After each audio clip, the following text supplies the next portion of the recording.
Just real quick before we get started, this is the press conference in reference to the escape of inmate Myers that took place yesterday evening.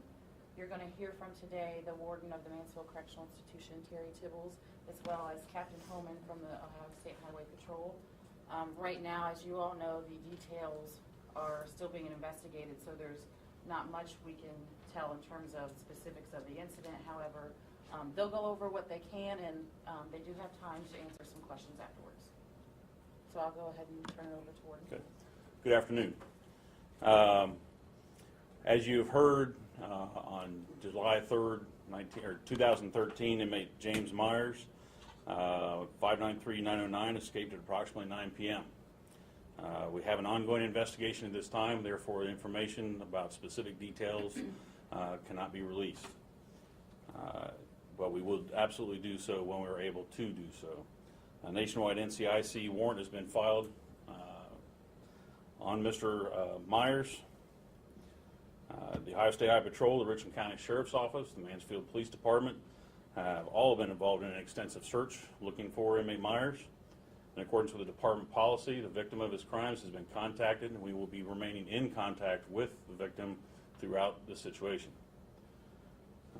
What folks can do, if they have any information, we are asking that the public call 911 or the following number, which is the Mansfield Correctional Institution, 419-525-4455, extension 806, 2007, and provide a physical description, direction of travel, and any other known information concerning what they might see or who they might believe to be Mr. Myers.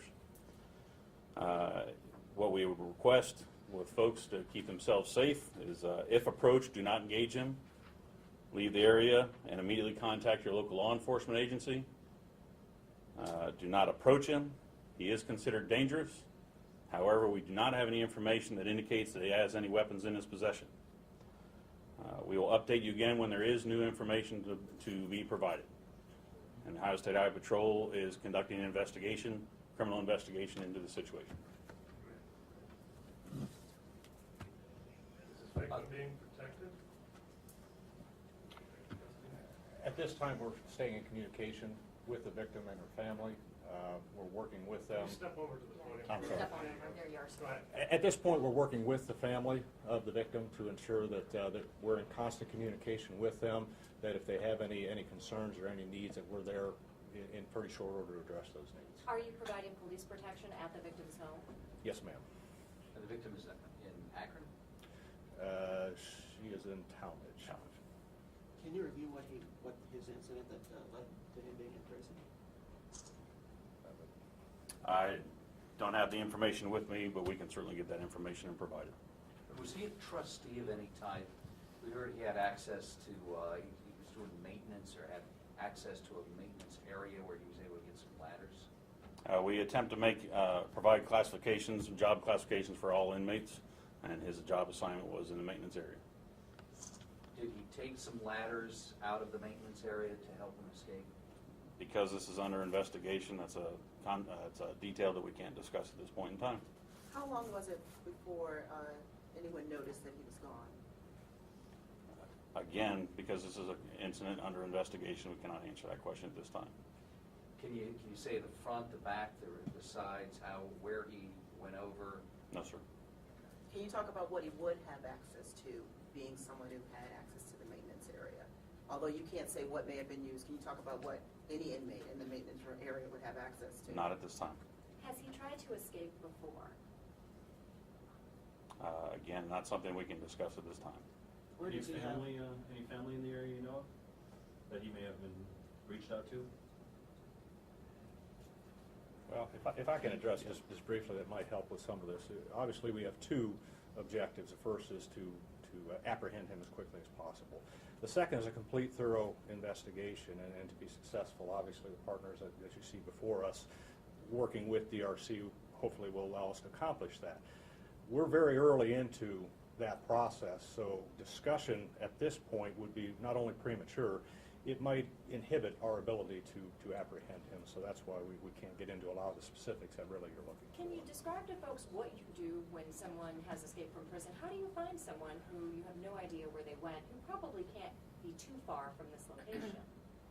What process? How many people are involved? What specifically do you guys do to find someone? In general, I can speak in general, and that is where we rely on the cooperation, not only with DRC, but also the law enforcement partners. You're gathering intelligence, what you know about the individual. You're doing a systematic, thorough search of the area so that you can eliminate possibilities of where he may or may not be. Following up on leads, the input of the public is essential. I mean, they provide us a lot of information that we may need to put the puzzle together and find out ultimately where he's been or where he's going. That's pretty much the system that we've had in place, been successful in the past, and will continue to use. You believe that maybe someone tried to pick him up, and someone was waiting for him in a car and picked him up? Again, speculation on that kind of information is going to put us in a position that may impair our ability to find him down the road. Do you have any reason to believe he's no longer in the Mansfield area? I have no information at this time that I'm going to be able to share with you about that.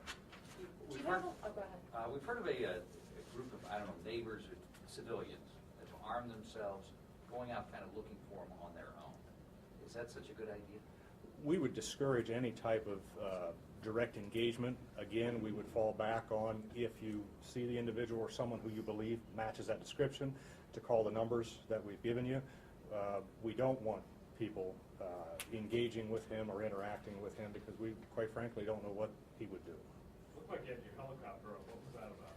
Well, helicopter is a good asset during times like this. An aerial view can allow us a easier search, a better, thorough search. So we did have that up this morning as well. That infrared through the woods, or what was that? Yes, it allows us to pick up heat. So if he's hiding in an area that otherwise we couldn't see, we can't see the heat image. Was that put up last night? It was this morning. By the time we were able to, the weather conditions didn't allow us to have the helicopter up right away. You mentioned you have police protection at the victim's home. Given that he's a violent sexual predator, what risk does he pose to anybody else? Well, naturally, anybody whom you don't know what they're capable of poses a risk. You know, the fact that he escaped from the institution would constitute a risk. So again, I would encourage everybody to use caution. I can't specifically tell you what that risk may be, though. This we have it. Can you say and spell your name? Homan, Homan. What's your first name? Herb, Herb? H-E-R-B, Lieutenant? Is that what it is? captain. Yeah. And Warden Tibbles, your last name is T-I-B-B-E-L-S? T-I-B-B-A-L-S. A-L-S. What's your first name? I'm sorry. Terry, T-E-R-R-Y. Warden, when was the last escape attempt? I was thinking about Coe and Maxwell White. The last escape attempt was a walkaway in December of 2011. What measures are you taking at the prison to make sure nobody else escapes at this point? Are you changing anything in light of this escape?